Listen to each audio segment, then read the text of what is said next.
Suppose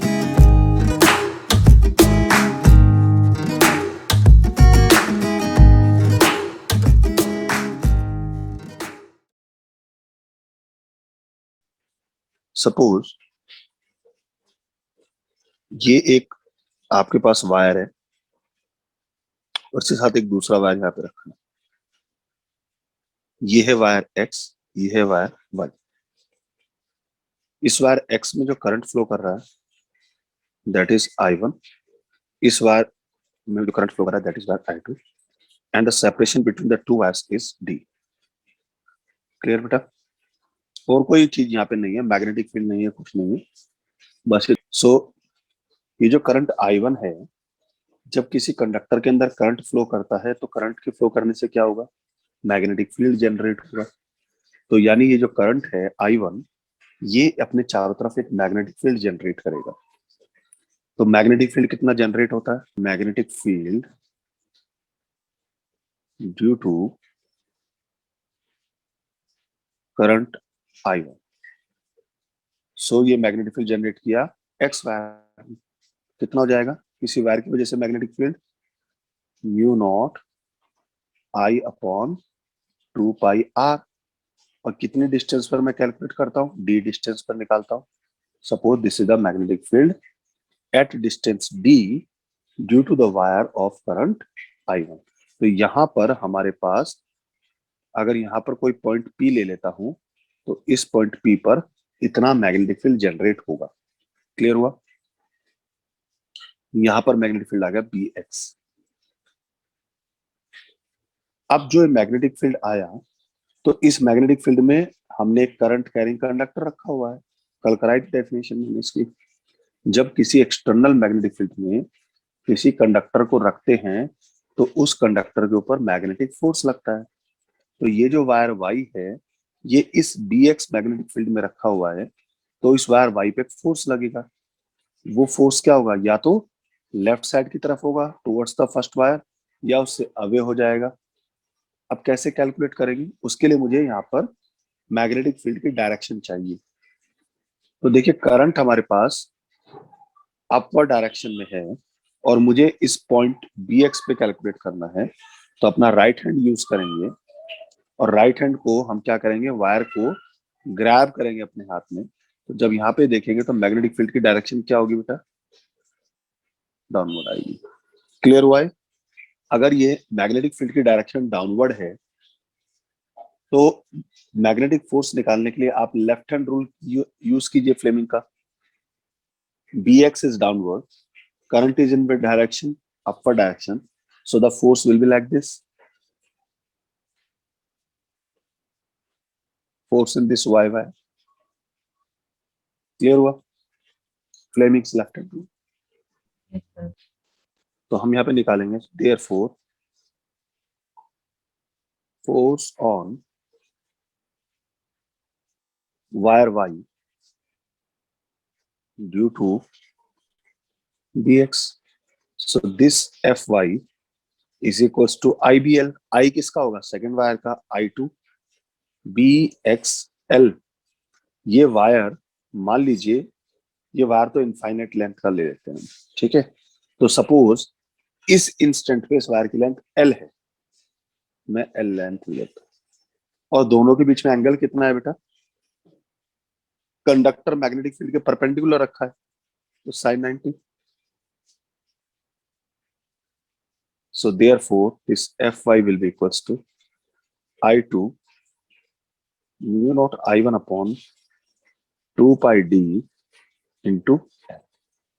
So ये हो जाएगा mu naught I1 I2 upon 2 pi d into L। This is the force acting on this wire Y।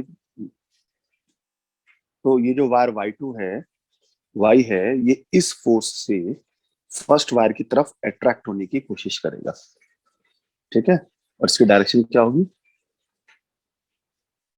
Towards x. इसी तरीके से एक बात बताओ, वायर वाई में भी तो करंट फ्लो कर रहा है।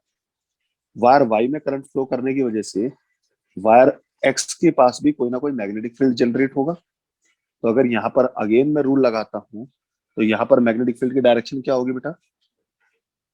अपवर्ड। तो ये हो जाएगी हमारे पास magnetic field due to wire Y. और जिस अपवर्ड डायरेक्शन के अंदर इस वायर पे जो फोर्स लगेगी, तो फोर्स कैसे लगेगी हमारे पास? बी वाई अपवर्ड है, करंट हमारे पास ऊपर की तरफ है, फोर्स लगेगी ऐसे।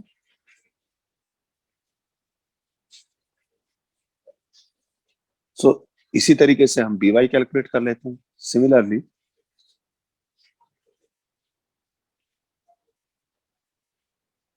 Magnetic field generated due to Y, this is equal to mu not I two upon 2 pi D.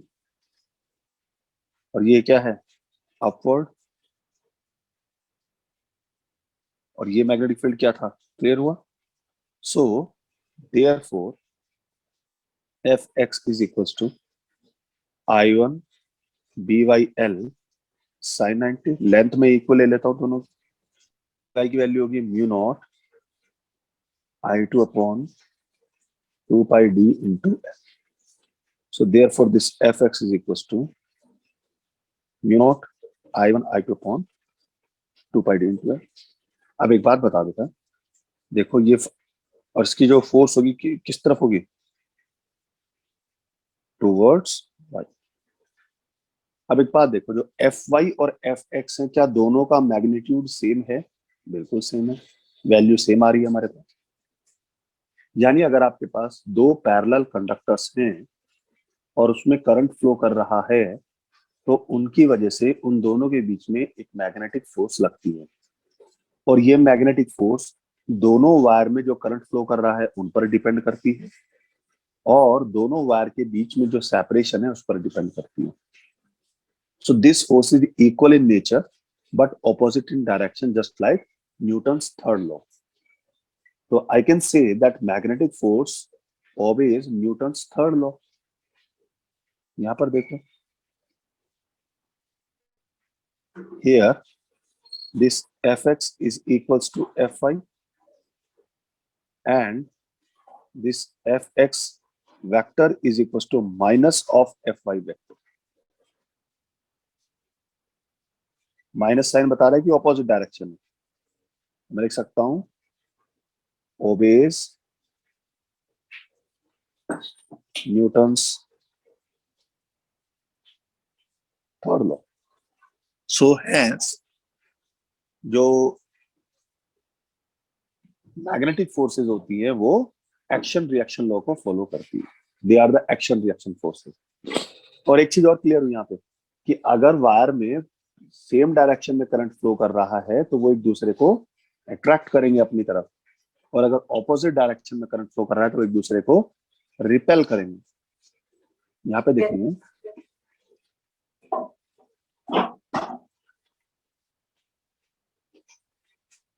so therefore this f is equals to mu naught I1 I2 upon 2 pi D.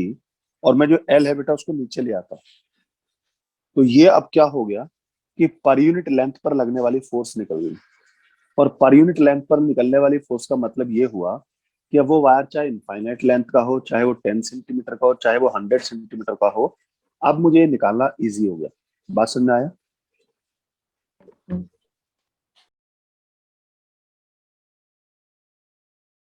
Clear हुआ? और ये जो expression है ये इतना important है कि इसी एक्सप्रेशन ने एम्पियर की जो इंटरनेशनल डेफिनेशन है वो एक्सप्लेन की थी। कैसे की थी अभी बताते हैं। अगर हमारे पास दोनों वायर में करंट एक दूसरे के ऑपोजिट है तो उस केस में क्या होगा? सपोज ये दोनों वायर हैं, अगर इसमें करंट इधर आ जाता है और इसमें करंट नीचे की तरफ आ जाता है, तो उस केस में क्या होगा बेटा? तो उस केस में इस फर्स्ट I1 वायर की वजह से जो मैग्नेटिक फील्ड की डायरेक्शन होगी इस पॉइंट पर, वो क्या होगी? यहाँ पर डाउनवर्ड। इस डाउनवर्ड डायरेक्शन में जो फोर्स लगेगा वो किस डायरेक्शन में होगा? बाहर की तरफ। अब I2 की वजह से यहाँ पर जो मैग्नेटिक फील्ड होगा वो कैसे होगा?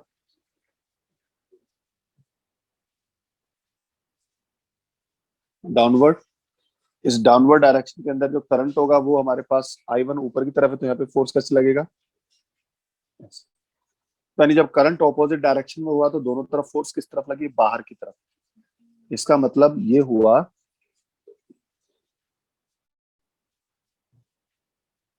when current in opposite direction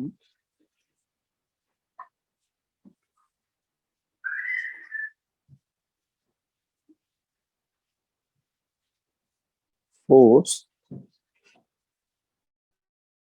will repel each other। तो जब हमारे पास दोनों वायर सेम डायरेक्शन में होंगे करंट को लेके, तो वो दोनों एक दूसरे को अट्रैक्ट करेंगे। जब ओपोजिट, दोनों एक दूसरे को रिपेल करेंगे। क्लियर हुआ बेटा पॉइंट? Definition of ampere. हमारे पास यहां पर जो फोर्स पर यूनिट लेंथ का एक्सप्रेशन आया वो कितना आया, mu naught I1 I2 upon 2 pi D. D is the separation between the two wires. अब सोचो अगर हमारे पास दोनों वायर में 1 एम्पियर का करंट फ्लो कर रहा है, या दोनों वायर में I1 I2, चलो जो भी मान लेते हैं उसको एक तरफ से साइड में रख देते हैं। अगर हमारे पास I1 is equal to I2 1 ampere है, और दोनों वायर के बीच में जो सेपरेशन है D वो कितना है, 1 मीटर आता है। तो उस केस में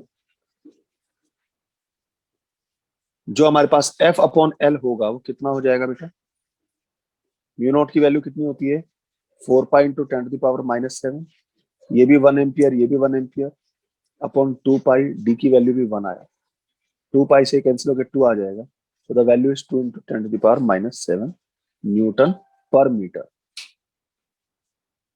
तो ये क्लियरली एक्सप्लेन कर रहा है कि अगर दो वायर जो एक दूसरे से 1 मीटर के सेपरेशन पर रखे हैं, उन पर 2 into 10 to the power -7 newton पर मीटर का फोर्स अप्लाई होता है, तो उस केस में उन दोनों वायर्स में जो करंट फ्लो करेगा उसकी वैल्यू 1 एम्पियर होगी। बात समझ में आया?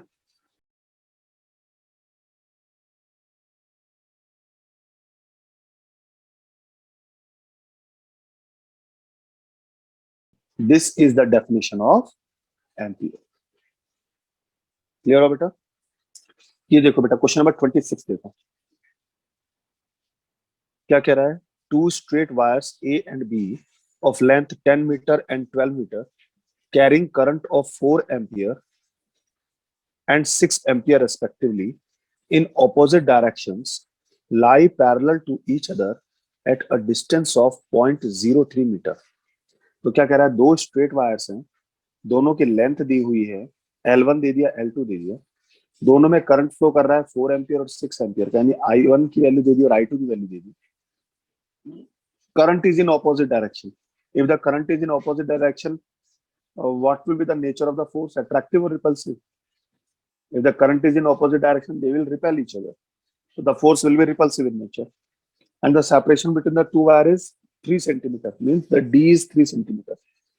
You have to calculate the force on the 15 centimeter section of the wire B। clear? क्या कह रहा है हमारे पास, आपको लेंथ ऑफ A दे रखा है, लेंथ ऑफ वायर B दे रखा है, करंट इन वायर A दिया हुआ है, करंट इन वायर B दिया हुआ है, wire B at 15 centimetre length, 15 centimetre length पर फोर्स कैलकुलेट करना है। तो चलिए सबसे पहला काम होगा आपको force per unit length calculate करना।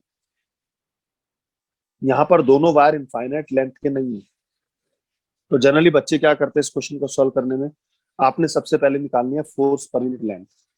तो अब देखो दोनों वायर 10 मीटर 12 मीटर के लगभग लगभग सेम लेंथ की एजम्पशन लेके चल रहे हैं। अगर सेंटर पे कैलकुलेट करते हैं तो देखिए फोर्स पर यूनिट लेंथ कितना हो जाएगा, दोनों वायर के लिए बराबर हो जाएगा, mu not I A I B upon 2 pi into separation between them D. हमें सेक्शन बी पर कैलकुलेट करना है 15 सेंटीमीटर, तो force at B is equal to force per unit length into length of section B. जो ये दे रखी है हमारे पास, this is the length of section B, जिस पर हमें कैलकुलेट करना है। तो ये हो जाएगा mu not I A I B upon 2 pi D into length of section B.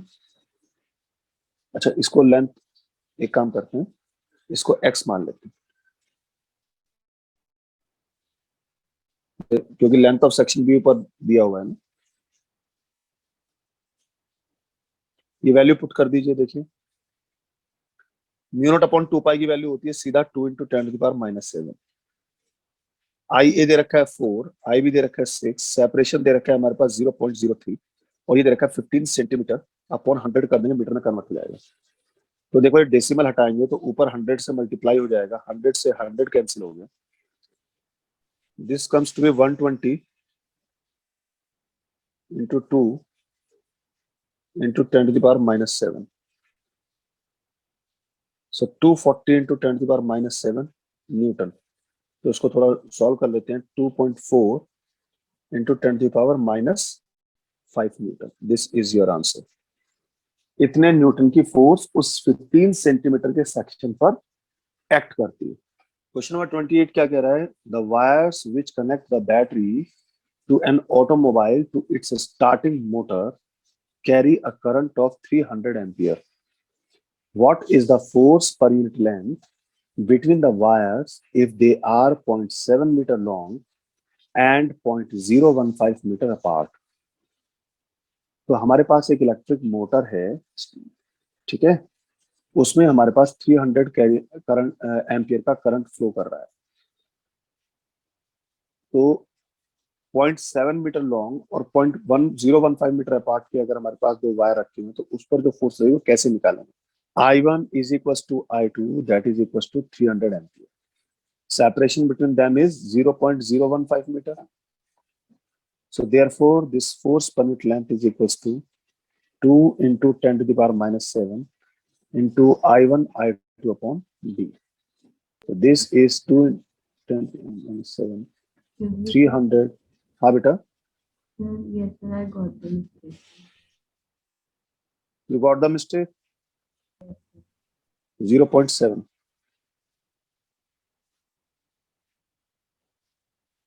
This is your second answer.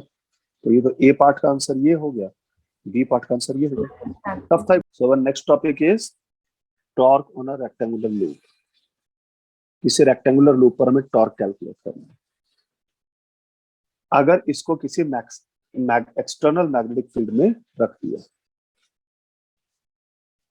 Placed in uniform magnetic field, तो हमारे पास एक रेक्टेंगुलर लूप है, आपने उसको यूनिफॉर्म मैग्नेटिक फील्ड में रख दिया तो उस पर टॉर्क लगेगा। बेटा टॉर्क तभी लगेगा जब उस रेक्टेंगुलर लूप में करंट होगा। तो ये इंपॉर्टेंट पैरामीटर है। पहला, loop should be current carry and it should be placed in uniform magnetic field. Non uniform magnetic field में रखा होगा, उसके ऊपर फोर्स तब भी लगेगा, टॉर्क तब भी लगेगा। लेकिन याद करो, जब मैंने आपको इलेक्ट्रोस्टैटिक्स में डाइपोल पे लगने वाली टॉर्क एक्सप्लेन कराई थी, तो वहां मैंने आपको बोला था कि जब किसी डाइपोल को यूनिफॉर्म इलेक्ट्रिक फील्ड में रखते हैं तो उस पर टॉर्क एक्ट करता है, जिसकी वजह से वो डाइपोल रोटेट करने लगता है। लेकिन उस पर लगने वाली नेट फोर्स जीरो होती है क्योंकि फोर्स इक्वल एंड ऑपोजिट लगती है। लेकिन जब हम किसी डाइपोल को नॉन यूनिफॉर्म इलेक्ट्रिक फील्ड में रखते हैं तो उस पर नेट फोर्स भी काम करती है, टॉर्क भी काम करता है। ये सब चीजें मैंने वहां कराई थी। अब क्योंकि यहाँ पे जो लूप होता है, करंट कैरिंग सर्कुलर लूप होता है, that behaves as a dipole. ये मैंने आपको प्रूव कराया था जब मैंने सर्कुलर लूप की एक्सिस में मैग्नेटिक फील्ड निकाला था कि अगर एक फेस उसका नॉर्थ पोल की तरह ट्रीट कर रहा है तो उसका ऑपोजिट फेस उसका साउथ पोल की तरह ट्रीट करेगा। So current carrying circular loop behaves as a dipole. तो यहाँ पर सिर्फ सर्कुलर लूप की बात नहीं है बेटे, यहाँ पर तो हमारे पास रेक्टेंगुलर लूप हो, सर्कुलर लूप हो, हेक्सागोनल लूप हो, कैसा भी लूप हो, if it is a loop and it is having some current, and it is placed in a magnetic field, it will experience some kind of torque. But whether it experience a net force or zero force, it depends upon the nature of the external magnetic field. If the external magnetic field is uniform, so the net force will be zero. If the nature of the external magnetic field is non-uniform, the net force will not be zero. But in both the cases, torque will act on that. So the main conclusion is, if we place a current carrying loop in a magnetic field, it will rotate. ये rotate करने लगेगा, और अगर ये rotate करेगा तो वहां पर क्या होगा, कैसे रोटेट करता है, कितना टॉर्क लगता है, वो सब एक्सप्रेशन सबको कैलकुलेट करना है। तो सपोज ये मेरे पास एक रेक्टेंगुलर लूप है,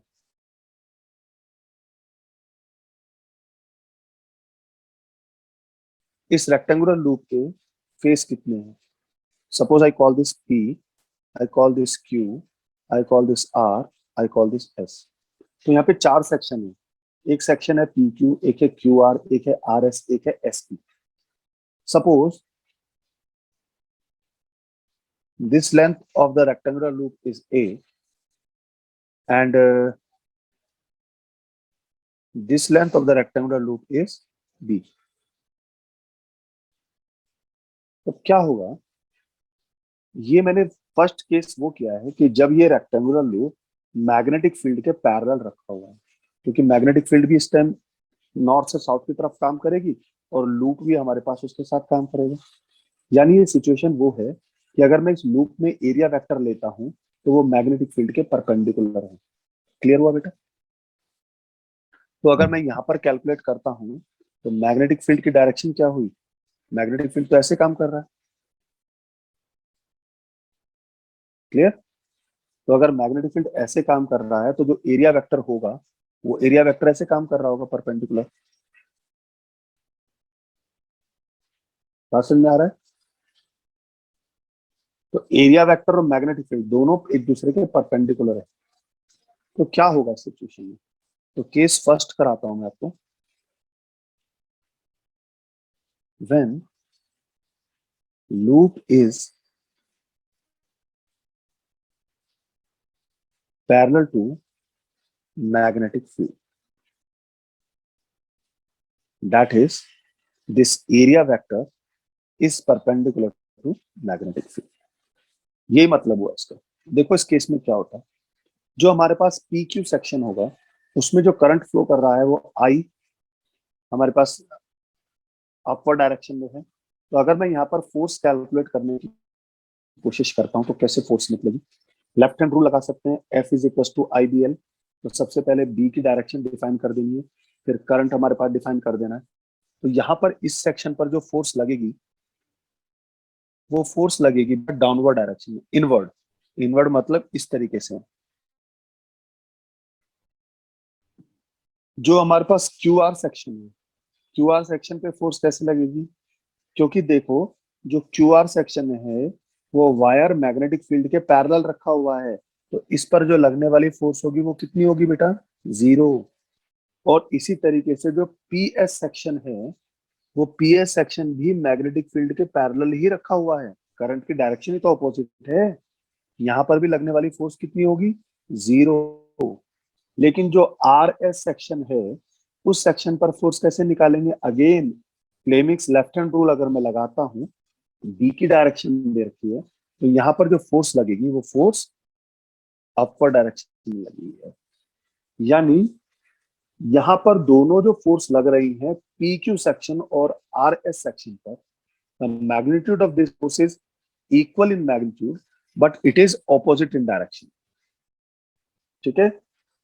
तो equal in magnitude and opposite in direction. So the net force on the loop is zero, but there will be a torque. And because of this torque, this dipole starts rotating. तो कैसे rotate करने लगेगा? ये rotate करने लगेगा। Suppose the angular velocity with which it is rotating is omega. तो देखो यहाँ पर हम कैसे निकालेंगे, मैं लिखता हूं इसको। सबसे पहले फोर्स निकालते हैं। Force on section PQ I call this F1, FPQ. That is equals to I B L. Length किसकी I P Q? Sine theta. Theta कितना है? 90 डिग्री. क्योंकि जो वायर पी क्यू है वो मैग्नेटिक फील्ड के परपेंडिकुलर रखा है, तो ये हो जाएगा आई बी स्मॉल बी. ये वाली वैल्यू आ गई F P Q. Call this equation number first. R S है, उस पर भी अगर मैं निकालूंगा तो वो भी इतनी ही आएगी. तो मैं लिखूंगा this is also equals to force in R S, but the condition is they are opposite in direction.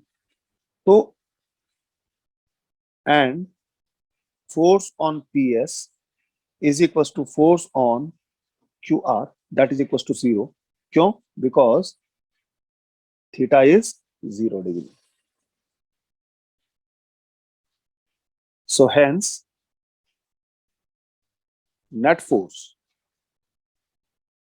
on loop F net is 0, equal and opposite force.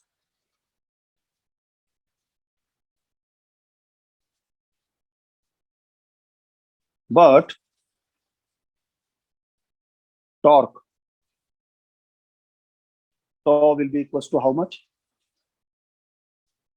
Force into perpendicular distance from axis. दो तरीके से निकाल सकते हैं. देखो, यहां से यहां तक की एक डिस्टेंस होगी, ये एक्सिस है ना घूमने वाली, और इसकी यहां से यहां तक की डिस्टेंस होगी.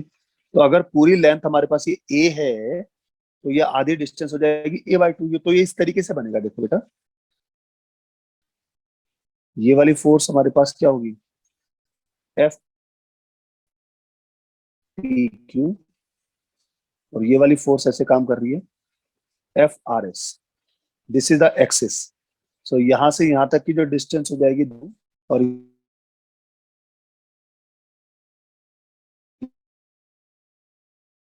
Also I B B into A by two. आप इसको सॉल्व करेंगे तो ये बनेगा आई बी बी ए. तो इतना टॉर्क हमारे पास एक्ट करेगा. तो अब देखो, अगर ए इंटू बी करता हूँ, A is the length, B is the breadth, अगर दोनों को मल्टीप्लाई करता हूँ तो क्या होता है? Since A is equals to IBA. This is the torque acting on a dipole. Where it is magnetic.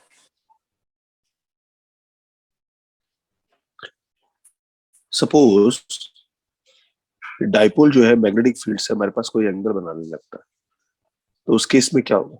Magnetic field में फोर्स तो उसके पास वैसे ही लगने वाली है जैसे पहले लग रही थी.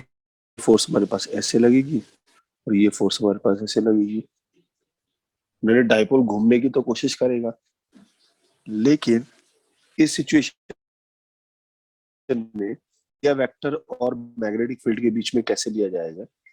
एरिया वेक्टर क्या होता है बेटा? पर अगर ये एंगल थीटा है तो एरिया वेक्टर और मैग्नेटिक फील्ड के बीच में 90. और ये जो लेंथ थी हमारे पास, ये लेंथ तो अभी भी हमारे पास कितनी है? ये तो हमारे पास अभी भी ए ही रहेगी, और फोर्स तो अभी भी दोनों तरफ ही लगेगी.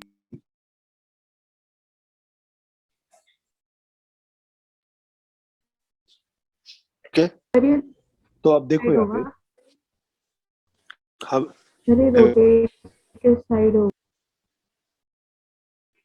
नहीं, रोटेट तो उसी साइड होगा जिस साइड में रोटेट हो रहा था, वो रोटेट वैसे ही होगा, लेकिन अब रोटेट होने के लिए जो फोर्स लगेगी वैल्यू बदल जाएगी. Okay sir. ठीक है. तो जब यहां से यहां तक वो a/2 था, तो यहां से यहां तक ये वाला जो फैक्टर है,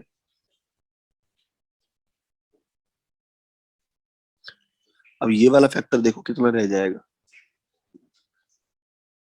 this force into perpendicular distance, ये कितना रह जाएगा, यही तो लिखना पड़ेगा हमें। तो ये वाली वैल्यू हो जाएगी a/2 cos थीटा, अगर ये थीटा है। या एक काम करो, इसको और ज्यादा सिंप्लीफाई करने की कोशिश करते हैं। हम इस angle, if theta be the angle with the magnetic field, if dipole area vector makes an angle theta with the magnetic field, in that case, if this angle is theta, so this will be a/2 sin theta, and same will be here.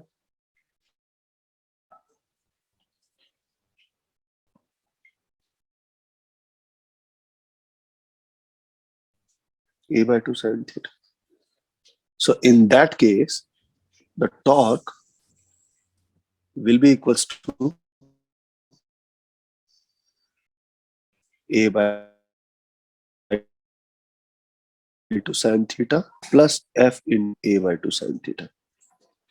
जो हमने ऊपर expression में f2 a/2 रखा था, वहां by 2 ना होकर बेटा कितना हो जाएगा, a/2 sin theta हो जाएगा. So this tau is equals to fa sin theta. और f की वैल्यू पुट कर देते हैं.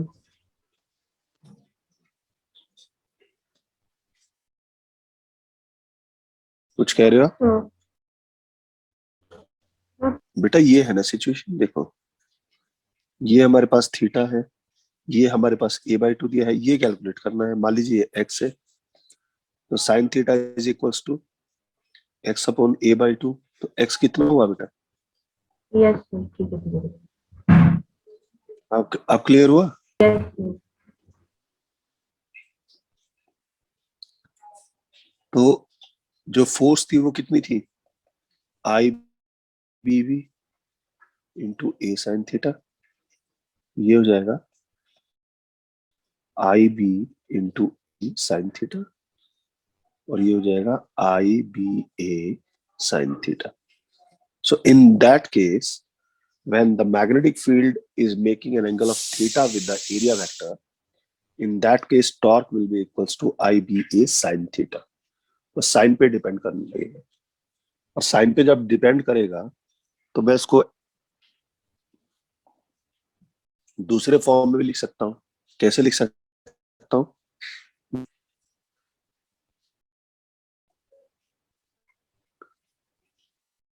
tau is equals to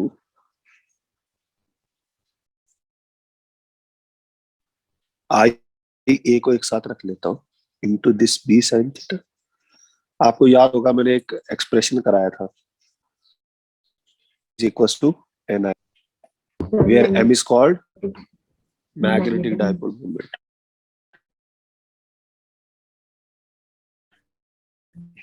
यहाँ पे मान के चलेंगे अगर n की वैल्यू 1 है, सिर्फ एक ही लूप में टर्न है, तो this is i into A. तो this tau can be written as mb sin theta. Clear? Yes. और वेक्टर फॉर्म में क्या लिख सकता हूँ इसको मैं? और vector tau is equals to m cross b, yes sir. क्योंकि साइन है तो क्रॉस प्रोडक्ट यस लगेगा. Sir. Yes. So this is the expression of torque, and this expression is similar to electrostatic. Tau is equals to P cross E. याद आ रहा है? Yes sir. PE sin theta. Yes. तो देखो जहां पर वो P था वो यहाँ पर M आ गया, जहां पर E था वहां पर B आ गया.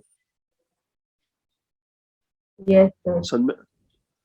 तो जो एक्सप्रेशन हमने इलेक्ट्रोस्टैटिक्स में पढ़े वही एक्सप्रेशन हम यहाँ यूज कर रहे हैं. वहां पर इलेक्ट्रिक फील्ड होता है, यहाँ पर मैग्नेटिक फील्ड है, वहां पर इलेक्ट्रिक. बस इसमें एक चीज का ध्यान रखना है हमें कि जो थीटा है वो एंगल एरिया वेक्टर और मैग्नेटिक फील्ड के बीच में है.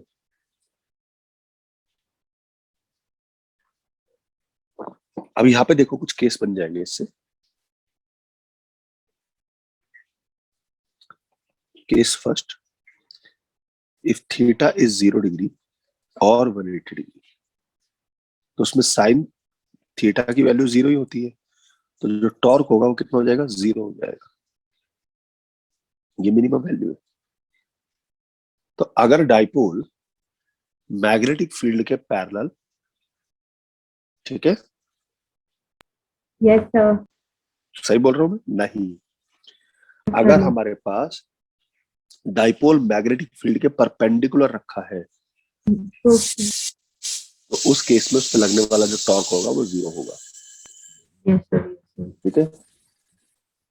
Yes, sir. So if dipole is placed perpendicular to magnetic field, torque will be 0। ठीक है।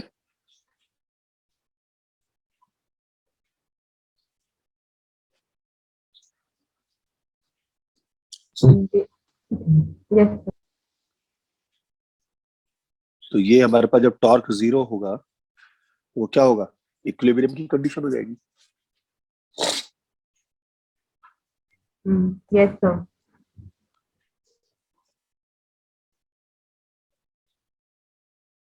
क्लियर। दूसरा केस क्या होगा हमारे पास, case second, if theta is 90 degree, तो sine theta is 1, so in that case tau will be equals to mb, that is maximum value। सो जब dipole हमारे पास मैग्नेटिक फील्ड के पैरेलल रखा है तो उस पर मैक्सिमम टॉर्क लगेगा। तो जब डाइपोल पैरेलल रखा है तो मैग्नेटिक फील्ड और उसके बीच में एंगल 90 डिग्री हुआ ना, हमें एरिया वेक्टर का एंगल लेना है बेटा। Yes, sir. Yes, sir.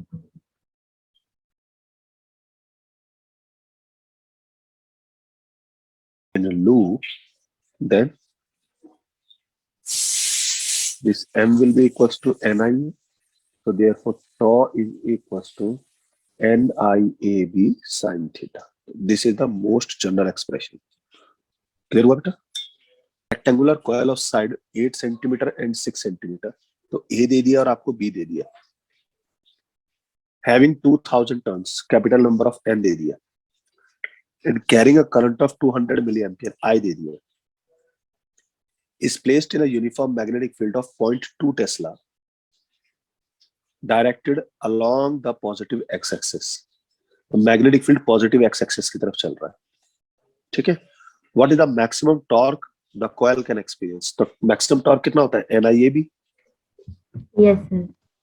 In which orientation does it experience the maximum torque, कब करेगा, जब वो पैरेलल होगा। For which orientation of the coil is the torque 0। Perpendicular. तो बस ठीक है, निकालो फटाफट इसकी वैल्यू निकालो। हाँ ये था ना कि अगर rectangular coil of side 8 centimetre, तो ए दे दिया हमारे पास 8 सेंटीमीटर, बी दे दिया हमारे पास 6 सेंटीमीटर, नंबर ऑफ टर्न्स दिए उसने 2000 टर्न, और करंट दिया हमारे पास 200 मिली एम्पियर, और मैग्नेटिक फील्ड की वैल्यू दी है उसने हमारे पास 0.2 टेस्ला। ठीक है।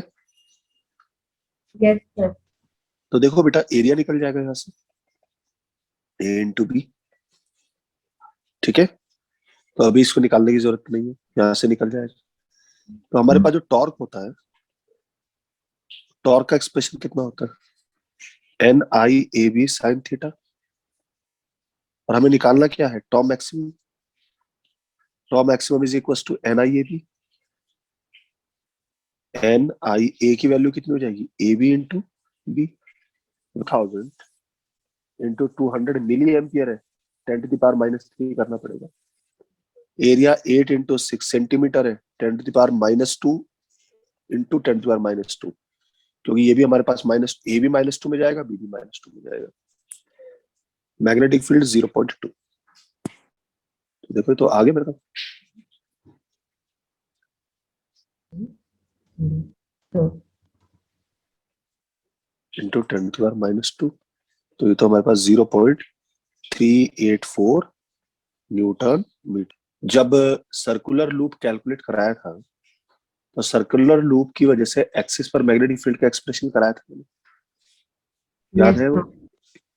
ठीक है, Yes, sir. Circular loop as a magnetic dipole. हालांकि मैंने आपको ये करा दिया है, ये मैंने आपको डाइपोल का केस कराया था कि भाई ये हमारे पास एक लूप है, अगर इसका रेडियस हमारे पास कैपिटल आर होता है, उससे एक्स डिस्टेंस पर यहाँ पर एक पॉइंट पी है, यहाँ पर जब हम मैग्नेटिक फील्ड निकालते हैं बी, तो इस मैग्नेटिक फील्ड अगर इसमें करंट हमारे पास आई फ्लो कर रहा है, तो जो हमारे पास बी का एक्सप्रेशन आया था वो कितना था? Mu not I R square upon twice of R square plus x square to the power 3/2, यही एक्सप्रेशन आया था बेटा। Yes, sir. और हमने क्या किया था, अगर उसमें नंबर ऑफ टर्न्स दे रखे हैं तो उससे मल्टीप्लाई कर देते हैं, ठीक है? Yes, yes, sir. याद आ रहा है कुछ कुछ? Yes, sir. तो Yes, sir. अगर हमारे पास, so for x is much greater than r, this r square plus x square can be taken equivalent to x square, क्योंकि r को हम नेग्लेक्ट कर देते हैं r स्क्वायर को, तो उस केस में ये एक्सप्रेशन कितना बन गया था? This becomes mu not an I R square upon 2x³। आपने उस टाइम पूछा भी था सर ये x³ कैसे होगा 3/2 में, याद आ रहा है? Yes, sir. और क्योंकि ये सर्कुलर लूप है, अगर मैं इस सर्कुलर लूप का एरिया निकालता हूं तो वो कितना हो जाएगा? पाई इंटू आर स्क्वायर हो जाएगा, ठीक है? तो मैं Yes, एक काम करता हूं, तो यहाँ पर पाई से ऊपर नीचे, ऊपर और नीचे दोनों तरफ मल्टीप्लाई कर देता हूँ, ये बन जाएगा mu naught upon 2 pi into N I pi R square upon x³। और पाई आर स्क्वायर को मैं क्या लिख सकता हूँ? एरिया लिख सकता हूँ। So this can be written as mu naught upon 2 pi into N I A upon x³। और एन आई ए क्या होता है? Since N I A is called M, magnetic dipole moment. So in that case, this B can be written as mu naught upon 2 pi into m upon x³। Clear हुआ? yes, sir. अब क्योंकि हमारे पास, इसको मैं थोड़ा simplify करने के लिए ऐसे भी लिख सकता हूँ, B is equal to mu naught upon 4 pi, 2 से नीचे मल्टीप्लाई किया तो 2 से ऊपर भी मल्टीप्लाई करना पड़ेगा, 2m अपॉन x³। अब याद करो इलेक्ट्रिक फील्ड में हमने कराया था E is equal to 1 upon 4 pi epsilon naught into 2p upon x³। याद आ रहा है कुछ? Yes, sir. दोनों को कंपेयर करता हूं तो मैं ये कह सकता हूं कि जो हमारे पास मैग्नेटिक सर्कुलर लूप है that behaves as a dipole, और ये चीज मैं आपको करा चुका था, लेकिन जब यहाँ पे इसको कंपेयर करेंगे, कंपेयर अगर करेंगे तो देखो यहाँ पे म्यू नॉट जो है वो शिफ्ट हो गया 1 अपॉन एप्सिलॉन नॉट पे।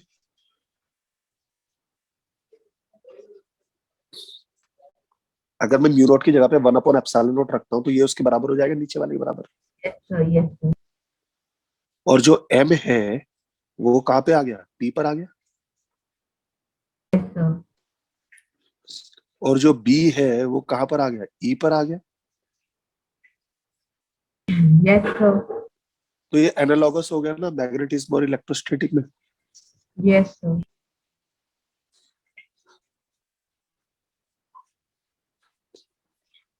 तो इलेक्ट्रोस्टैटिक्स में जो एक्सप्रेशन है, फॉर्मूला याद है, वहां पर इनको रिप्लेस कर दो, आपके मैग्नेटिक फील्ड के फॉर्मूले आ जाएंगे। Yes, sir. इसलिए मैंने आपको ये कराया, ठीक है। Yes, sir. Yes, sir. Excuse me, वहां sir. पर जो जो मैग्नेटिज्म में करंट आता है तो यहाँ पर आ जाएगा हमारे पास चार्ज। इक्वेटोरियल पे देखो इलेक्ट्रिक फील्ड कितना होता है हमारे पास इक्वेटोरियल पे, 1/4 पाई epsilon naught into P upon x हाँ, क्यूब होता है। तो मैग्नेटिक फील्ड में निकालना होगा तो क्या करेंगे, ई की जगह पे बी लिखो, 1/एप्सिलॉन की जगह म्यू नॉट लिख दो, पी की जगह पे एम लिख दो, और एक्स क्यूब, बन गया फॉर्मूला। yes, sir. ठीक है। इलेक्ट्रिक फील्ड के अंदर पोटेंशियल एनर्जी का फॉर्मूला कितना होता था, माइनस पीई कॉस थीटा होता था। Yes, sir. तो मैग्नेटिक फील्ड में हमारे पास कितना हो जाएगा, पी की जगह पे एम आ जाएगा, ई की जगह पे बी आ जाएगा, कॉस थीटा, बन गया फॉर्मूला। तो जितने भी फॉर्मूले इलेक्ट्रोस्टैटिक्स के हैं उनको यहाँ पे शिफ्ट कर देंगे तो हमारे पास मैग्नेटिज्म के फॉर्मूले बन जाएंगे, ठीक है। Yes, sir. चलो आज की क्लास सही रखते हैं, फिर कल करते हैं, ठीक है बेटा।